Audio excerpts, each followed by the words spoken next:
Samajwadi party के महासचिव और सपा अध्यक्ष अखिलेश यादव के चाचा शिवपाल यादव ने बसपा सुप्रीमो मायावती को लेकर बड़ा बयान दिया है।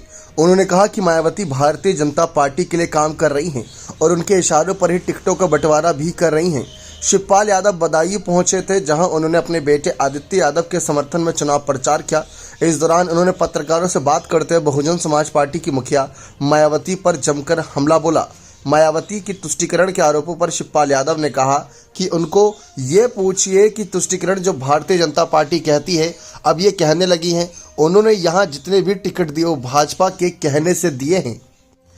इसी के साथ साथ मायावती पर आरोप लगाते हुए साफ कहते नजर आए कि वो बीजेपी के लिए काम कर रही हैं। सपा नेता ने कहा कि पहले उन्होंने यानी मायावती ने मैनपुरी से गुलशन शाक्य को टिकट दिया था, फिर क्यों उनका टिकट काट दिया, फिर आजमगढ़ से टिकट काटा, फिर यहाँ बदायूं से भी प्रत्याशी बदला। उन्होंने कहा कि बसपा ने ये सब कैंडिडेट बीजेपी के कहने से बदले हैं। बसपा के वोट खिसक रहा है और समाजवादी पार्टी को सभी वर्गों का समर्थन मिल रहा है।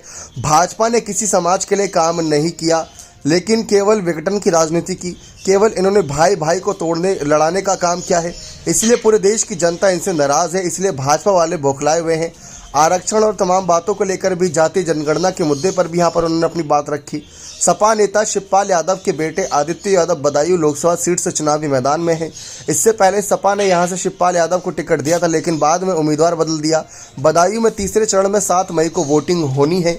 ऐसे में माहौल बना हुआ है और किसी तरीके से यहां पर मायावती को घेर कर बसपा ने बदायूं सीट से अपना प्रत्याशी उतारा। उनको लेकर स्थिति स्पष्ट करना चाहते हैं, लेकिन मायावती पर यह आरोप पहले भी शिवपाल लगा चुके हैं कि वो बीजेपी के लिए मिली हुई है, बीजेपी के लिए काम कर रही हैं।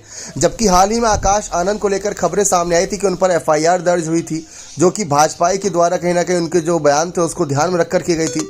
तो ये जो बयानबाजी है लगातार कि भाजपा की बी टीम है बसपा, अब इसको लेकर कैसे मामला शांत होगा, कैसे मायावती इस मामले को देखती हैं, ये देखना दिलचस्प रहेगा।